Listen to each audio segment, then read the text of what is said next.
Let's talk today about how to work on smooth timpani rolls so that you can have a smooth, sustained long tone. So I'm still doing my assistant timpani job at the Met. I've been doing it now for almost 3 years. And right now I'm playing I Puritani, an opera by Bellini. Jason Haheim, one of the principal timpanists, as he was telling me about the part, he said, well, it's Bellini, which means a lot of da-da-dun-dun-dun and a lot of ba-bum, ba-bum. Basically like 35 pages where you just constantly do that. So the funny thing is, it's a lot of really articulate, soft, subdued rhythms that are accompanimental. In most of the movements, what happens is it builds to the end and sort of climaxes with this loud timpani roll. If you choose lightweight, harder sticks, they sound great for the articulate stuff. Then when you play the loud timpani roll, it sounds like I have to work on my smooth timpani roll in order to use the right sticks for the articulate parts, but also to get a smooth sound in the long roll. Let's get your timpani roll sounding awesome right now. I'm going to give you 2 exercises to work on and 4 variables to manipulate, 4 little tweaks to make in your grip and the way that you play. So the first one is just play a long roll, just a literal never-ending roll. The longer you play a roll, the more comfortable your hands are going to get and the more likely that you're going to find a more efficient way to play that roll. If your hands start to get tired and they make a little tweak in order to make the roll easier, that is a good thing. You don't want to like tire your hands out and then like get an injury. So like if it starts to hurt, then stop. Let your hands adjust. So in the second exercise, really going to work on the actual stroke and how the stroke is different from 16th notes. So we're just going to play 16th notes and then a roll. Here's the catch. The roll is going to be at the same stroke speed as the 16th notes. So essentially you're just going to be playing continuous 16th notes. One measure is going to be articulate, rhythmic 16th notes, da, da, da, da, da, da, da, da, and the other measure is going to be smooth, legato, resonant, roll style notes. La, la, la, la, la, la, la.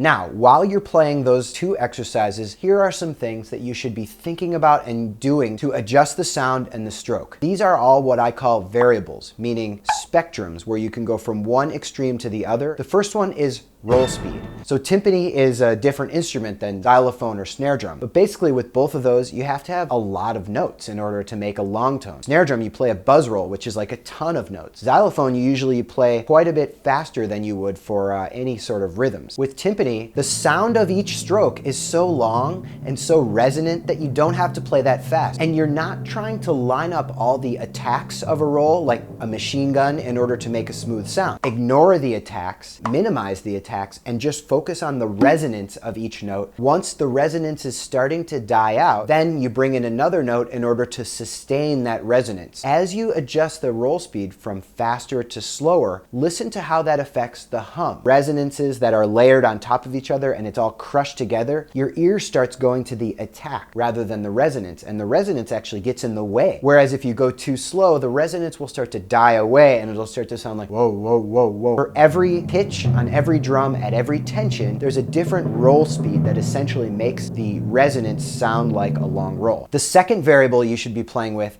is how much are you controlling every stroke. If you're playing 16th notes and you want to make them as articulate as possible, you might hold the stick a little bit more tightly and actually guide the stick from the top of its journey to the bottom where it actually hits the head and back up. Your hand goes along with the stick the entire way.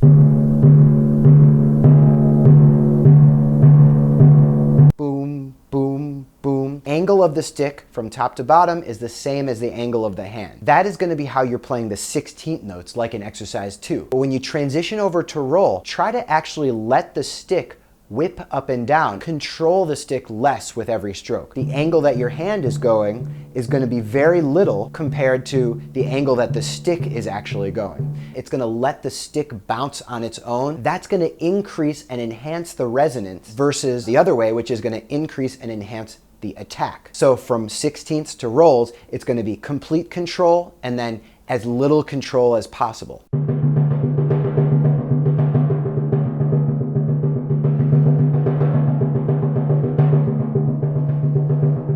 The third variable is how close are your sticks together versus how far apart. Usually the way I set my sticks up is each separated and over one lug, or they're together and in between two of the lugs. If they're playing in the exact same spot, basically what happens is each note cancels out the resonance that's happening from the previous stroke. So that's gonna make it more articulate. If you play it in the same place, it's gonna sound like da da da da da da da da. If you bring them apart, each stroke can happen while the other note is still resonating. That's gonna make it more legato and more resonant for the roll. Da da da da da da da da da.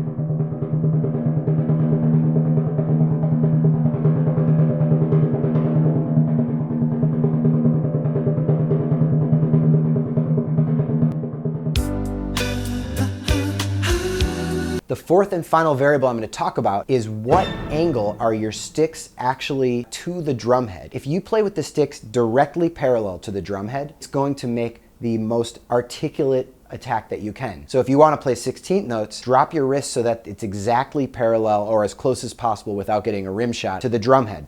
Bum, bum, bum, bum, bum. If you want it to sound like a roll, lift the back of your wrist so that the actual angle of the stick is more angled up. It's not like a 45-degree angle, more like maybe a 30-degree angle. When you're playing those strokes, it's gonna sound more legato because the heads of the mallets are hitting it at an angle and not directly on.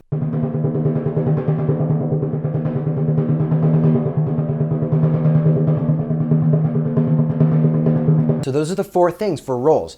Find a speed that smooths it out. Let the sticks bounce on their own and don't try to control every stroke. Take the sticks apart so that they're not both together in the middle, and raise the wrists a little bit. That's the start of your roll. And as you work through exercise 1 and 2, focus on those 4 variables and try to find the extremes of the spectrums. How much can you control the stroke? And then how little can you control the stroke? Same with the other variables. When you're working on rolls, you should do this all the time in your warm-up. Work on this stuff for like an hour every day. The more you obsess over this, the more that it's gonna start feeling comfortable and you're gonna get used to it and you're gonna start getting good at it. That's how I think you get good at things, by obsessing over them. Now my question for you is, what sort of exercises are good for you when you're working on rolls? Let me know in the comments how you work on smooth timpani rolls, because I wanna hear from you, and other people who are watching this video wanna hear your ideas too. So talk to me down in the comments, and if you like this video, hit me up with a thumbs up and hit subscribe. What I do in this channel is I obsess about one new topic every week. So I can't wait to get to the next topic. See you next week.